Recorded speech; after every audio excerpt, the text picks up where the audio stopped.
Hello everyone, today we'll be taking a look at the stuff I dragged in today. What I got here was a small little collection of items for a very low fee. Here I have a Dell 325p, a compact Presario 633, a no-name computer, and a bunch of miscellaneous items, mostly just IDE hard drives. Here, oh, and this little drawing tablet. I really just got caught by all this sort of stuff over here, and I thought, well, it wouldn't hurt to at least get a hold of it. I mean, a good portion of it was probably just going to be thrown in a recycling bin or landfill anyway, as a lot of this is just too old for basic use today. And judging by the look of these things, it seems that this is an original compact. I could be wrong. And this is an original Dell. Original meaning it's probably pre-95. This one has a date code of June 5th, 91. Looks fairly modern for the time. Has PS2 ports, a CompUSA stamp. Both of these are very, very dusty, although you could see the mark right here of where the monitor stood. It has some paint marks over it. I'm not really sure what these items are used for, but very, very dusty. So I'm probably going to have these on the project line to restore. This one has some considerable yellowing, but actually it's probably in the best condition out of all of them. There's very minimal paint job on it. Actually, that could probably just come off. That's probably not even paint. This one is actually probably the most modern. I do not see a 5 1/4 floppy drive. This looks fairly standard. Very dusty though. Not sure what these things mean besides the C and D drive. Okay, I probably got to figure that out. These things have hard drives. I am not sure if these things are operational. I got them as is, and so I do not know what's in them. They're pretty hefty, but that probably could just be the case. There's a lot of other things in them too. Coming back over here, if you could see this, this is a digital trunk interface for phone line. Lots and lots of IDE hard drives. A ink cartridge. Master View VGA switch. Looks like something for a server. And lots and lots of hard drives. These usually vary. This one's an 80 gigabyte. This one is a 80. This is probably a 40 Fireball. When I went to go pick these up, they had some PowerMac G4s and G3s. I'm not surprised at the Maxtor hard drives. So, yeah, under all these is a lot of them. This thing was just a pain to carry. And besides that, we should probably go take a look at it. We'll probably start out with this one. I'll hook it up and I'll give you the first preview of it. While putting this thing together, it kind of dawned on me the fact that this thing uses PS2 ports for mouse and keyboard connections rather than the DIN connection that was probably still popular by the 1990s. So, I mean, Dell keeping up with times was actually pretty interesting, whereas I could still get a lot of computers from 94, 95, and 96 that still use a DIN connector and do not give the option for a PS2 port. So, here I have it connected up. I have a mouse probably just in case. Dad will use it though. So we're going to turn it on for the first time and see how it goes. Keyboard lights up a little bit. There goes the monitor. You hear the drives, and it works. Invalid configuration. You see that? Sorry for the glare. This has a 386 with a megabyte extended RAM and 640K. So let's take a look at this and see what's on it. Here We have a 5 1/4 inch, 1.2 megabyte.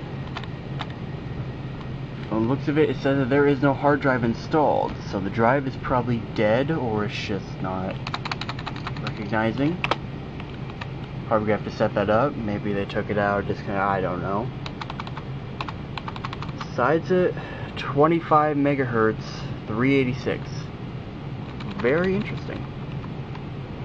So, not much on this one yet. I might have to retweak it and post another video of it, seeing if there actually is a hard drive. If not, it's recognizable, or if there's anything even on the drive, providing it still works. Maybe I'll just mess around with one of the drives I already have. So, I mean, it's not like I just got a big box of them. Otherwise, this thing does spring to life, but it needs a heck of a lot of cleaning and will need some work before I can call this a fully functional 386 computer. So, this is that one, then I'll have the other one connected up. For compatibility purposes, I had to get out of this big thing. And after taking a look at this, I could see that it is by far the worst out of all of them. There's dust caked everywhere within it, and it's a lot more yellow than this camera will register. But should it be fun to use, and should it have anything on it, then I might choose to keep it and try and restore it. But otherwise, this thing does have a CD drive, which was advanced at the time of this release, which I really could not find a date code on this. But maybe we can find that after we boot it up.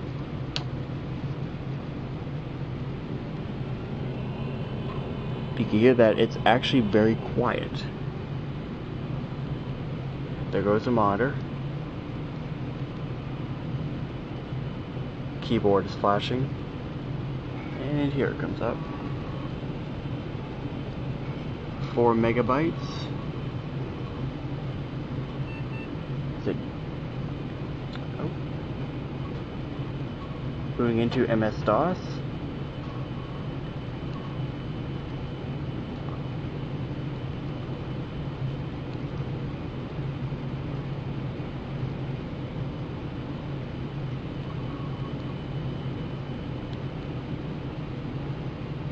Press any key to start punchboard labeling program or turn off computer. This was used in a factory, so let's see what happens if I do. Press feed now. So, and this does have the correct date on it. Interesting.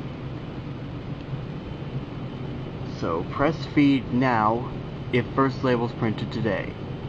So, it gives me a lot of options. F1 equals F1, F2 and F3 yes, and F4 no. What happens if I push yes? Beeps at me and add color to serial. Yeah. Well, this won't do anything, providing it probably needs to be hooked up to a specific machine to do it. So it just puts me into it. I'm probably gonna have to reformat the whole. No, not reformat it. Let me get out of here.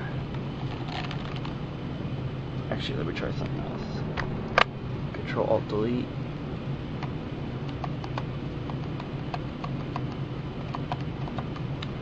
I'm not sure if this thing will let me go into the BIOS.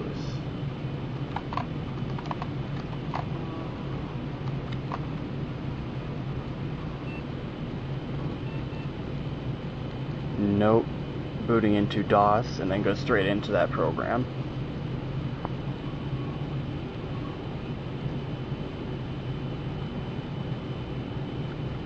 So I'm going to have to mess with this one a little bit. Like I said, it's going to be another project computer.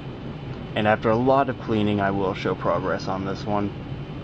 So, for the time being, I'll shut it down and we'll take a look at the final computer before we get to the box of everything. And here we have the final computer over here. And despite the fact that I would assume this one was probably the youngest out of all of them, it actually makes use of a DIN connector, which I had to get this different keyboard out for it. Otherwise, it looks a lot less technically stable, as it is really just only equipped with a 3.5 floppy drive and really just the front paneling and everything. It's more of a desktop rather than it is a flat, I come up with a name for it. But no, not much on this computer rather than. So let's take a look at this one. Booting it up. Hear it checking memory. Beeps at me before I can even get anything on the screen. This one's taking a while. Wait. Okay. 3712 kilobytes. CMOS battery is low and display type is mismatched. To run setup utility. Going over here, powered on, turbo not enabled at 25 megahertz. I'm guessing this would be a 386 just like the Dell. Let's see what happens if I do this. Resume. Ooh. Okay, into the BIOS. Okay. Okay, so the BIOS battery, or the CMOS battery, has run dry as it is now cycling over. So, it is not recognizing a hard drive, probably because the battery died out. And if I may make a mention, this is the only computer with a dead CMOS battery. The Dell was still able to keep the correct time, as was the Compaq as we saw. So, not telling me much on what's on this computer right now.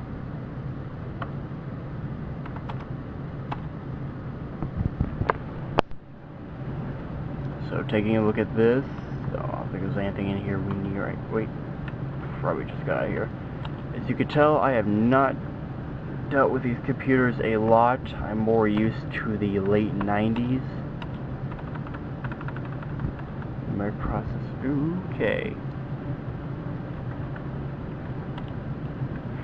So, this might be fun to fiddle around on. This is not a BIOS setup I've ever really seen. Something with a high graphics, or high color. But other than it, I'm probably going to have to take a look at it. Yes, I do.